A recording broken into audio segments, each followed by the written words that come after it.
Hi, everybody. We are live inside the Women Leaders Support and Networking Group. Welcome, everyone. My name is Sandra Horton, and I'm so blessed to be able to have Regina Marie here with me as well on our live show. So today is going to be a fantastic opportunity to talk about how to build EI in your teams. There's lots to unpack and lots to share. So as we get going, I wanted to introduce myself. My name is Sandra Horton, and I am the Growth Catalyst. I'm also an EI certified practitioner, but importantly, as a woman who has overcome extreme adverse impacts from misaligned and former leaders who did not have emotional intelligence. I personally have felt and have been impacted to the point where I developed agoraphobia, depression, which I overcame through my own self-awakening. Many of you may have had impacts that you have felt from leaders who lacked emotional intelligence. So I am here to say, Miss Regina, that you can develop EI. That is the most beautiful thing in the world. And that's what makes me so passionate of combining my 25 plus years in leadership, my master's of arts in leadership, and these lived experiences to be present, to be motivated to help others learn how to bring EI to not only yourself, but also to your teams, so that we hopefully will help prevent some of those cataclysmic personal harms. And I know there's lots of people who feel this every day. So Miss Regina, tell us a little bit about yourself and how you're passionate about this area as well. And I appreciate you. So take it away, my friend. Take it away. Well, good morning, everyone. Good morning, Sandra. Thank you for having me today. I am coming at a place of entrepreneurship. I have been a transformational life coach for the last 5 years, been doing mentorship for 20, but been an entrepreneur for over 30. I've ran 3 companies at once, had many teams to deal with, had many overhead and sites. And one thing about EI is that's very important to me and how I see it is that if you're a leader and you know how to read people, you know what people need, or you also can see problems before they even start, between conflicts, maybe between 2 strong-willed people, or however you want to set up your team when hiring, this can really greatly affect your business and also improve or devastate your business. So it just depends on how you want to look at it. But it definitely is a strength, I feel, if you are a grounded, mature, open, and how has it affected me in my business is that my employees have stayed with me a lot longer because I build rapport. I know how to construct. I know how to delegate, but I also know how to remain authoritative and me heart-centered. And I believe that's the key to running a good company. Fantastic. Wow. There was lots of good nuggets in even just that share. So thank you, Regina. And so for our listeners, and whether you're live here with us now or you're going to listen to this recording after, I want to set the tone and just some common knowledge. We hear the word EI, but do we actually know what emotional intelligence encompasses? And this is not going to be a long durated conversation about EI. We're going to make it very applicable because we're going to be offering tips and tricks on how to build EI. But I think it is important that we do have that understanding.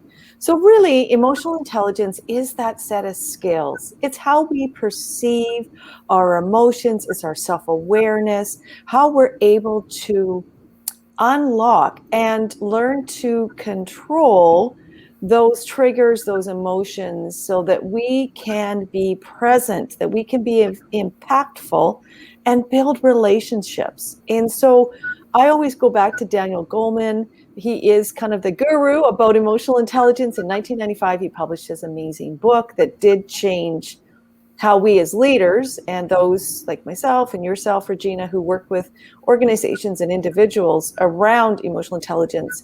And one of the things that he said I think is really important is that EI is a learned and could be built skill.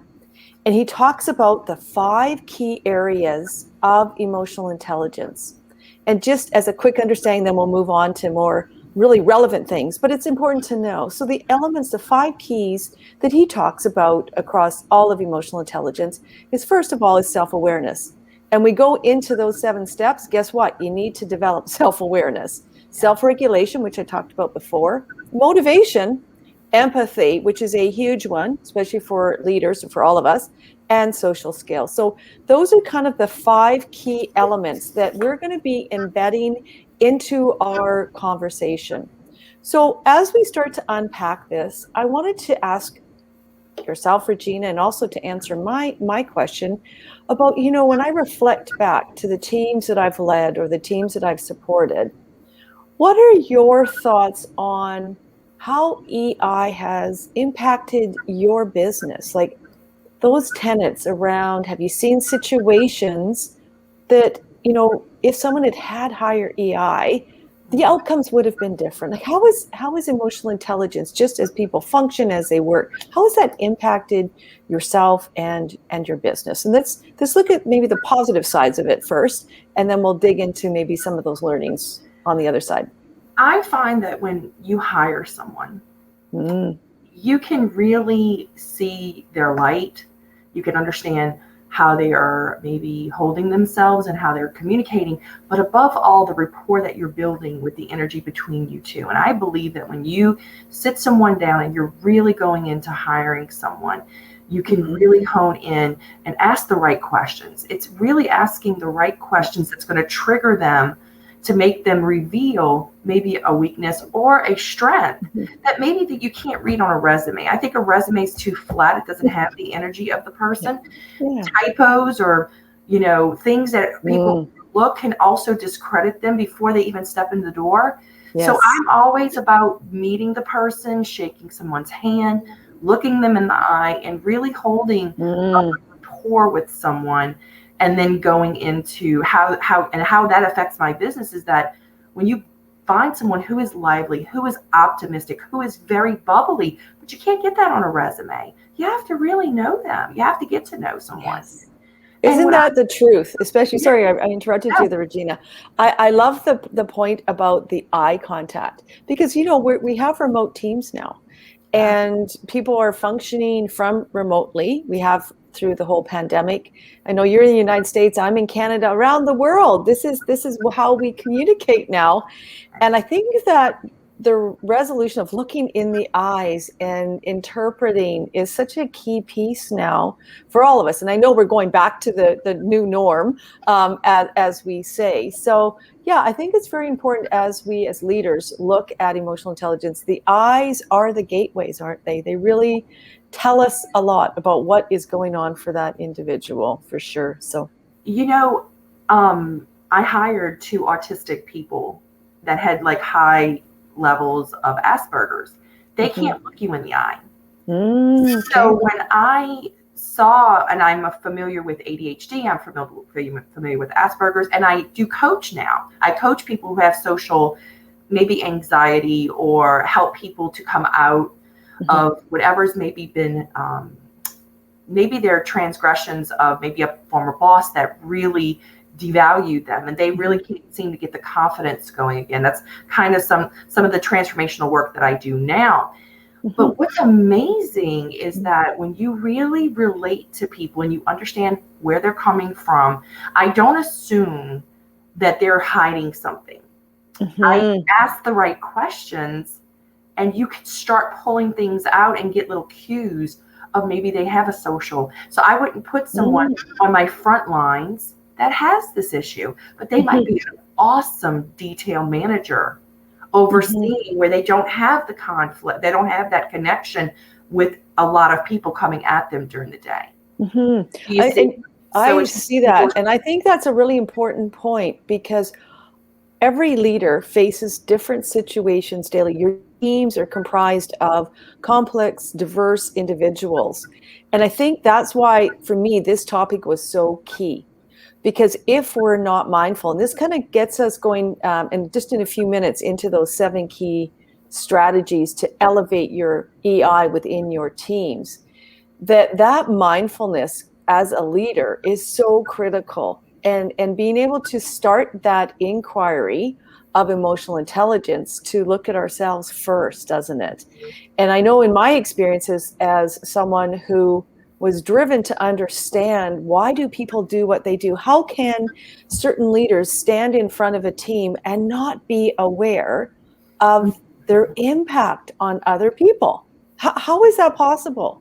We see that day in and day out. It really shocks me. So these next 7 strategies, I think, are critical because it will give individuals the power to be able to stand in their own strength, their own 2 feet, to be able to say, hey, okay, you may not, and again, I'm not labeling or naming anyone, but you may not be displaying active listening or showing me empathy or listening to what I'm saying. You may be making assumptions. You're not really inviting me into a relationship here to understand how we can work collaboratively together.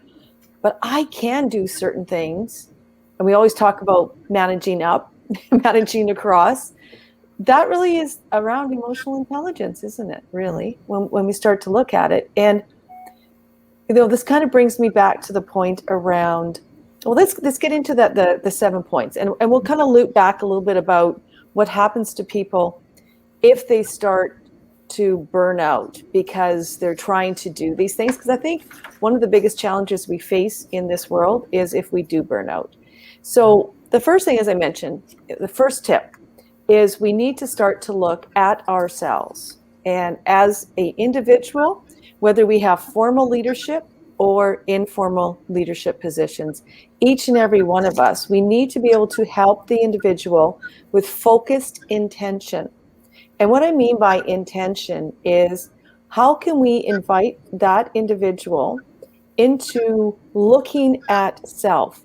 Now, I have a couple of ideas that I have put forward that works for me with teams. And Regina, I'd love to get your ideas as well, because there are some things that we need to help people unlock themselves to become self-aware as that first opportunity to invite EI to grow in your teams. And one of the things that I do, I call it my personal inventory. And I don't know, Regina, if you've done this with your teams or with people that you've worked with. I love personal inventories. And what a personal inventory is, the opportunity for that individual to look at their life and take a sheet of paper and lay it down and put all of the individuals that they have in their life. Now, you can do this just with your team. And then across the top, you add, and you can put whatever markers you want. But I usually put, do these individuals take energy? Do they give me energy? How much time do I spend with these people? Mm-hmm. And what is the net of that experience? Are there keywords that come out of it that maybe give me an aha moment? And I think that is one of the first things that I do to help teams begin that self-exploration. And then you can set up individual byads, meaning 2 people coming and sharing together. And I found that was very impactful. So Regina, what kind of opportunities have you brought forward to teams that helps individuals start to look inside? Well, first of all, I identify with the owner or the manager, and I break down exactly what they're looking for. Because, see, every team has a strategy or a goal that they need to achieve. And I have to have that goal in mind before I can really set up who's the strength and who's the weakness, or how can we use this energy for the right motion that they're looking for, the right outcome. So, sometimes working with the leader on its own first will really give me insight on what the team, how the team is perceived. And sometimes it's just a conflict between the leader and the team. As there's some kind of gap there that needs to be bridged before we can consolidate everybody on the same level. Because how I look at it is that when you're an owner or an entrepreneur, to get on your team's level, and not just get a whole bunch of yes people, like, you know, people saying, sure, I'll do that. Sure. And they're burning out, right? And they're burning out, and they're just really not getting the production or the way that they can handle the outcome. Hey, Canoe. And so basically, how I break it down is that I start with the leader, and then I spread out like almost like a beautiful seed that I'm planting, and then letting that tree blossom and seeing the beautiful fruits that come from that tree. Okay, by having individual meeting with them, because I'm a very good reader. So when I set in my motion of sitting down and organizing, I actually meet with each one, ask them what their strengths are, what their weaknesses are as they're perceived, measure that to what the leader is saying about them, and you really get a good fit of who they are. And you could grow a beautiful team that's powerful, that's working together, and they're not you got to break down also, I find the energy in teams is the conflict of competing. I don't know about you ladies, but competing is really where people get jealous because they didn't get the right value or what have you. And this is a way to diffuse that. Because if you know that a person as a leader, as an entrepreneur will, you know, see everyone, see their strengths, see their weaknesses, compliment on the weaknesses when they are out pushing themselves out of their comfort zone, you can really reward your employees with confidence, with reassurance, but also with love. I know that's a weird saying, who says love in business anymore? For me, that's high priority. I have to love my employees. Yes. I love that. I love that. Thank you, Miss Regina. What a blessing. I love what you said. And I'm going to shift that love over to our love guru, who happens to be in the house. How beautiful is that? What a segue. Oh my gosh. Miss Canoe, how are you, my friend? Canoe Jacobson. I'm welcome, doing really well. Thank you. Oh my gosh, love seeing you. Thank you for showing up and participating. You're looking so radiant and beautiful. So, before we loop you into the conversation, just for our listeners, whether you're live or you're listening to this after, just give us a quick little, introduction of who you are and how do you relate to this whole topic about building EI in teams or even just what you do. That'd be great. Thank you, Canoe. Yeah, no, absolutely. Can you hear me okay? Brilliant. Okay, good. So yeah, my name is Canoe, like you said, and thank you for having me. I'm so excited. I just had a really good workout and I'm feeling really good. So I do, the title that I go by mostly is the possibility champion, but also a love guru. Thank you for saying that. So I work with, on one hand, I work with single professionals who are high achieving women. They have everything in life, but they don't have love. So I help uncover some of those strongholds so that we can figure out what's blocking them from really attracting, right, the love that they deserve. So that's one area. And then as it relates to what we're talking about today, I work with as well, not just single, but both married and single high achieving women who are in positions where perhaps their presence, right, they may be deemed or perceived as intimidating, unapproachable. And so since they are leaders and they have people that report to them, you want to have a relationship with your employees that they can come to you, right, and share whether the good and the bad. But if you are a person who's not approachable, then that's difficult. So I work with them also to uncover whatever their strongholds are so that we can allow them to attract the kind of relationships that they want within the workplace. I love that. Oh, wow. Like, you both are just amazing women. And I'm going to include myself in that because we're all doing great work to not only elevate, but help women unlock, unleash, step into their power, be their authentic self.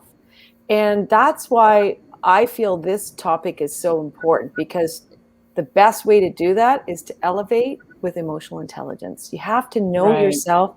You have to be able to get present with yourself. And I just want to do a quick check-in. How is it feeling and receiving right now? Because I just noticed my color was changing a little bit. I hope I'm not fuzzy. You're coming in clear. Okay, good. Oh, good. Okay, because I'm sometimes on this lovely feed, I can get a little bit fuzzy. So what we were saying, and Canoe, I want to bring you into this kind of conversation. So we have 7 key strategies to help build emotional intelligence in teams. We kind of just unpacked just the high level around what is EI in terms of the skills attached to it, self-awareness, self-regulation, motivation, our empathy, and our social skills. What are the positives of having it? And also, what are the negative impacts of not having it?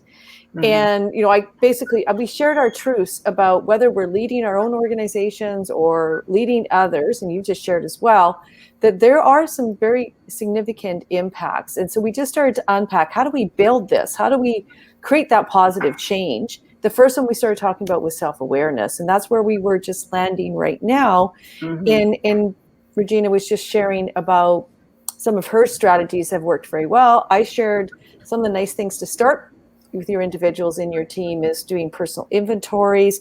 The other one too, I think is really critical, is values, is landing and being able to identify your own personal values.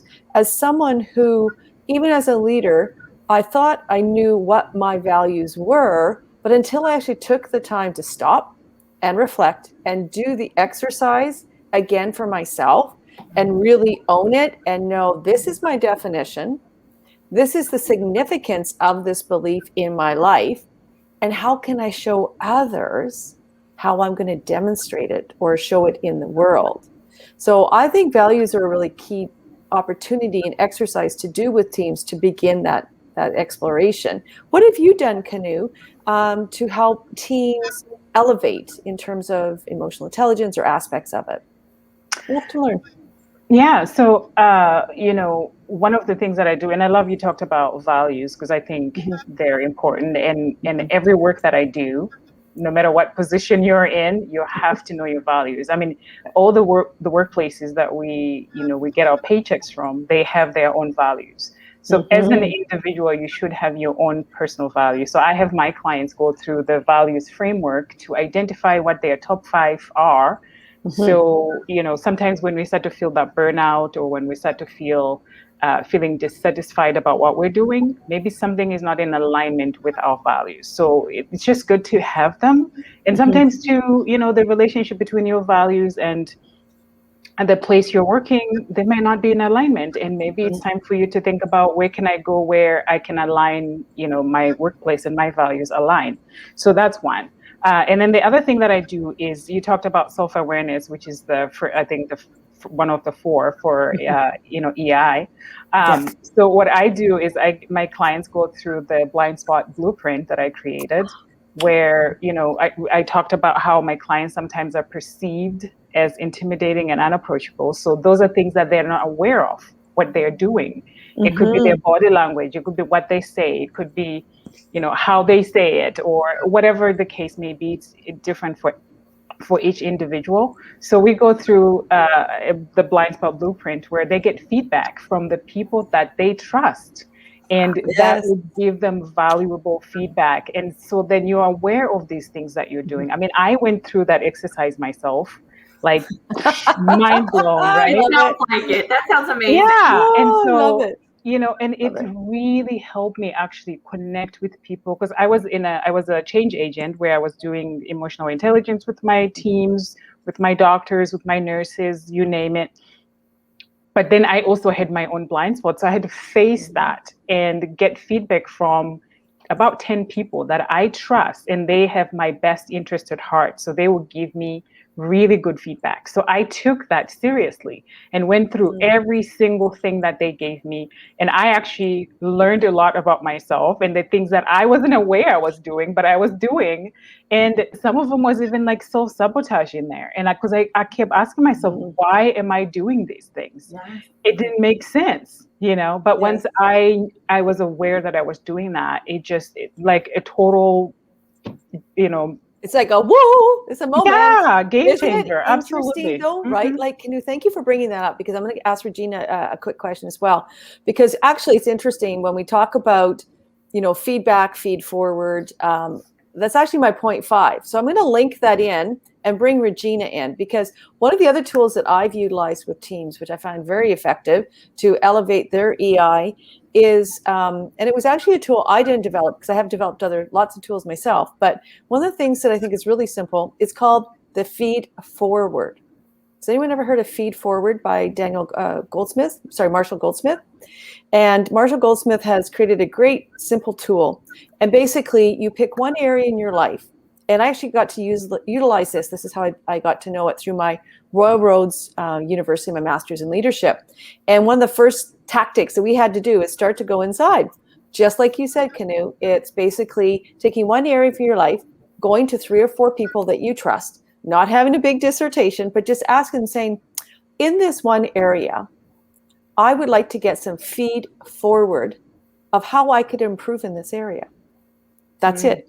Be open, get the information, don't have a conversation of why you're doing it, but then you come back and it either will, yes, re-clarify for you, it will reconfirm, and it just starts that exploration. So Regina, I'm kind of linking 2 now. So we're on kind of point 1 to 2, which is really awesome because I just want to respect on the time as well. What have you done in terms of looking at, because I know you do so many great things, for helping people elevate in feedback, feed forward, giving information, how to help people receive information? I think that's really important. I deal with people more on an individual level and one-on-ones. So I work with them first on one-on-ones, and then I usually get incorporated in the team. Yeah. So when I come in, I see things that are not there sometimes. I actually have a knack of having a great spirit of intuition and a very godly divine connection. So sometimes when I walk into a room, as Kanu was saying, strongholds are very you can feel it. You can feel the energy. If you're walking in with the entrepreneur, with his team, the whole room shifts. And you can really hone in on where that's coming from. Is it one person? Is it the whole team? And so what I do is I evaluate, where's the path going? Where's the path of resistance that's there? And so usually I do an assessment, a quick assessment in myself, and try to clear the energy and get it back to ground level, and then build up a template for each team. So mine's very, very unique on each level that I do. So it's almost how I do my coaching. My coaching is never done with a program or statistics. I actually look at the person at a soul level and then get them to be exactly who they're called in their divine power. So that is amazing. So it's a little different for me, but yet it's very effective, because what I have seen in just me being an entrepreneur for 30 years, owning 3 companies, having many teams, what I realize is that if you get to the rawness of a person, bad or good, okay? Because sometimes I've had some bad employees, people that have lied, stolen, I should say, and you have to understand that when that happens, you almost take it personally. Like, what did I do? Did I miss something? And you get you to, step back and lose your confidence in reading people or to understand people when you're hiring them. So when I come into an evaluation, what I try to do is really feel and be open and communicate clearly. And I don't allow defensiveness. If you go into defensiveness, then that's probably the telltale sign that you're withholding something or you're getting uncomfortable. And so I just kind of have sessions with people where they're just 2 of them sitting in front of each other and just really communicating clearly without going into defensive. Because once you go into defensive, you come reactive instead of responsive. Yes. So that's I love this conversation because you just touched on another point. We're doing a really good job of just, there's another point. There's another point. And I'll do a summary at the end. But, just kind of what I've listened to, what I'm hearing for both Kanu and with Regina, the importance of communicating with intention, but also active listening. And there is a difference in active versus passive listening. And I find it's interesting in working with individuals or even with teams, organizations. Some people can say, yeah, I'm an active listener. But what happens? Do you really feel, you see something different? There's a disconnect. Because how do you know if someone is actively listening? Ladies, how do you pick up on those clues? So when our listeners are listening, they can go, oh, if I'm sitting in front of my team, how do I know that my individuals, my team members are actually feeling it, that I'm actively listening? What are some strategies that you use to engage people so that they feel heard and acknowledged? There's lots of great tools, but I'd love to have you share just quickly, because I'm just reflecting the time, and then I'll just add a few little nuggets. So what is your one nugget? Who wants to take it? I'll take it, but I'm going to give two.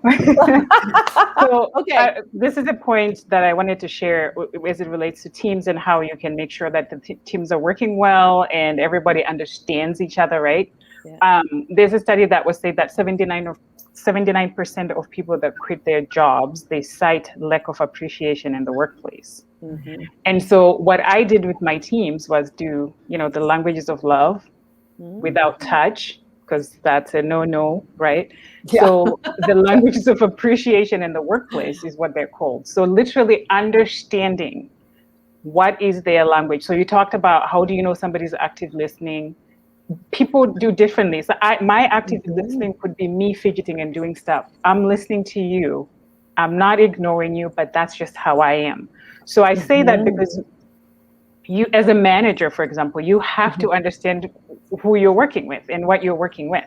So when they go through the languages of appreciation in the workplace, if I know that this person likes quality time, then I know how to approach this person when I talk to them. I go sit next to their desk and I give them the undivided attention. There are people who are so uncomfortable with that. So you have to know that too, because they feel like you're invading their space. Why are you sitting here? This is awkward. And then there are those who also like quality time, but they like to be doing things. Like a person who likes acts of service. I want to deliver some information and I want to make sure that you get this information. I'm going to come to your desk and say, what can I help you with? And we're doing whatever that act that they need help with while I'm sharing this information. One, they're feeling like I care because I am helping them, but I'm also taking this time that we're together to share whatever the information that I need to. Somebody could be, I'll take you to lunch. That's somebody who likes gifts, right? I'll take you to lunch. And while we're there, I'm going to talk to you and share XYZ. So, in order to listen to someone and know exactly, you have to understand, what is their style? What do I need to do to make sure that I am sharing and being there and listening in a meaningful way that resonates with them? So those are the two I wanted to share. I love that. Miss Regina. I actually kind of agree with everything Kanu just said, because it's breaking down, it's building rapport, it's letting people know that they have the freedom to be who they are, and giving the leader to be able to emulate that. First of all, it has to come up from the upper management teams and actually waterfall into the other teams that are actually helping. And so some of the companies that I work with, they're very large, and you have an inner team besides an outer team, and then you have the middle management on top of that, and then you have the workers that are in the field. So you have to understand that if you can get all the way to the top levels of what you're talking about, and they can start implementing these rapports, it just really alleviates, it just becomes a big unified circle of movement. And so, but what Kanu said right there was, teaching love language, teaching people how to see past of just fidgeting and going into assumptions. I try to stop people to assuming. I let people know, look, that woman has ADHD. I don't know if you know that. I don't even think she knows that she has ADHD, but she's ADHD. Okay. Oh my gosh, it's so true. So it's so true, Regina. You gotta be comfortable with and so when I work with people, I'm so straightforward, and plus I could see people at a soul level. And I can incorporate that in a very tangible way. And it's why I've had 3 successful companies. It's why I've worked with many people. It's why I've turned into mentoring and coaching. And also I just don't want to be a spiritual coach. I want to be out there. I love business. Business is mine. It is. It's so true. So true. You got to have a passion for it. You really do. Yeah. You do, and not trying to move us. Well, I am actually moving us forward just because I want to reflect the time right now. In actively listening to what my two beautiful guests are saying, it's such a richness that observation is so critical, isn't it, in leadership? We call it going to the balcony and being able to have the time to stop and reflect, to quiet the mind, to be able to see what is it that is in front of me, to be able to check our innate drive. Chris Argyros talks about the ladder of inference, how we see data, we process data, we make inferences, assumptions, and our actions, da-da-da-da. There's lots more to it, but that's basically how it works. And you as a leader, unless you take the time, and emotional intelligence has taught us to become self-aware, to look at how we process information, how we think and how we feel, go back down to look at the emotions that are driving these behaviors. One of the first things we have to learn in order to build EI in our teams is to be able to have that moment of reflection, to be able to stop ourselves when these triggers are firing at us. We're in these complex situations, things are coming at us. Wow. Like, okay, what am I seeing? Just like what you both have said. And those are different tactics that you can offer. Is just, can you do 1 or 2 minutes a day? Can you just purposely, with intention, stop and observe? And one other thing I'd love to offer in terms of this, I don't know how many of you in your working world actually have this done. I'm a huge proponent, and I facilitate this in a lot of different organizations, where I invite different teams to take on an observer role in their meetings. Because it's a really interesting learning, just like what both of you have shared, is that we're in it, we're not looking at it. So taking that moment to step back and say, okay, today, Regina, you're going to be the observer, and you're going to document all the interactions that are happening within that one meeting. And then I challenge them to do it for the next 3 meetings, and having different people depending on the size of the team. And it's fascinating. It's talk about self-awakening to how not only the team, its norms are, what its culture is, how people either respect or don't respect, how we look and how we communicate. And so that is something that I'm doing right now with really building teams, especially in this transition today from remote back to work. Yeah. Because that is a huge shift, because people are used to the little bubble, and we've been working in our bubble. And now we're like, oh, I'm in your bubble. Okay. So ladies, I just want to look at maybe 1 or 2 more quick points. Is there anything that kind of bubbles up for you in terms of reflection and observation? And then we just have one more kind of area, and I'll recap the 7. Is anything else kind of percolate for you around that in terms of reflection and observation that you like to share? Are the strategies for team meetings? Go ahead. I don't know. That's an interesting point, because this is something new to me. I'm not sure, and perhaps maybe if we both don't have any additions to share there, maybe you can share what the benefits are of doing that. Sure. So the person is sort of sitting back and like observing the meeting in a way.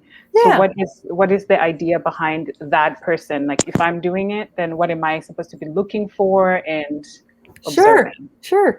So it really depends on your intention. I always come from an appreciative lens, meaning that there's some great things that are happening within this team. But if we want to build a greater team, a better awareness of how we're interacting with each other, the flow of communication, is there a pattern that is emerging that perhaps, if people have lower emotional intelligence, they may not realize that, oh, Canoe speaks, boom, I gotta speak. Or if Regina's speaking, oh, wait, she's gonna be quiet. Like, there's patterns that exist in team dynamics that have been unearthed by that simple opportunity by building emotional intelligence. So people they feel the opportunity to be able to share these new learnings. So they grow in that, they have the opportunity to position themselves.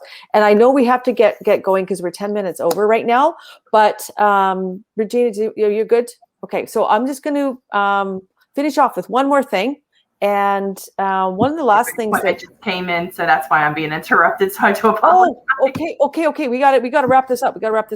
So the last thing I wanted to say for everyone, of the 7, I'm just going to recap the top 6 in this last one. So here are the 7 tips to think about if you want to build more emotional intelligence in your teams. Number 1, focused attention on helping individuals become self-aware. We talked about that. Communicating with intention. Be clear and be consistent. Help people understand what you're trying to communicate. Listening skills. Have a worksheet. Take time and help everyone listen. There's differences between active and passive listening. Positive attitude. Positive attitude is key. You as the leaders, individuals, what can we learn from this? What can we do differently each and every day? And how can that help us with our team? Because those we know who live in a positive, more positive way of being will attract more to themselves and be more open to learning and to being present. 5, feedback and feed forward. We talked about different strategies on how to give and receive feedback. It's so critical in an emotionally intelligent way. And reflection and observation. So as a leader, one of the things you can invite your team members to do is learn how to reflect, to take moments of quiet. If they're being triggered, if they're in situations they're not comfortable, it's okay. Build a culture to say, I need some time. And they can just be present, they can listen, they can learn, they can feel where their emotions are coming. I call them heart signals, and observing and then sharing their viewpoint. The last one, which is really key for emotional intelligence, is not overreacting to conflict. So again, it ties into all of these, being reflective, stepping back, and seeking to have clarity and clarification on everything that we do. These tactics will help you for sure to build your teams and build a more stronger EI-based team. And so with that, I want to thank so much Regina and Canoe. After we finish, I'm going to put your information if you want to contact Regina or Canoe. They are exceptional, amazing women doing great work out there. I'll have all of their contacts. I appreciate you. Sorry, we went over 15 minutes over our allotted time. Deep conversation. It really is a deep conversation. I mean, right. This is a lot to do with attitudes and how people interact. This is a very deep thing, and I think it's very important. And it's what corporate America is really missing to keep long-lasting employees. It's why loyalty is no longer existing in this. So I think you're hitting a very good topic, Sandra. Thank you for being a great facilitator, Canoe. It's very nice to meet you. I love to hear you too. You're just amazing with the guru and the independent woman. I actually work with a couple of those, so we're kind of in the same field, but not exactly. But I feel like it's a compliment. So thank you for showing up. It really brought a lot to value, and just thank you, Sandra, for having me. Well, thank you, everyone, and thank you to our audience in Canoe. Sorry, I interrupted you. Go ahead, my friend. I was just adding on to what Regina said and said, thank you. I feel the same way. So, well, your blessings. If you want to know a little bit more about the services, as I said, I'll put them on under the text when this downloads. If you want to check out some of the services that I'm doing, I have the Growth Catalyst, the scorecard on right now. Love to connect with you, to be able to grow with you. I am on a mission to ignite and unlock women leaders' hearts, their authentic leadership heart, because by doing that, we can all step into our power and achieve our daring goals. So my website's www.sandrahorton.com. Thank you so much. Next Thursday will be another topic. Such blessings. Thank you, ladies. Take care. Thank you so much. Thank you.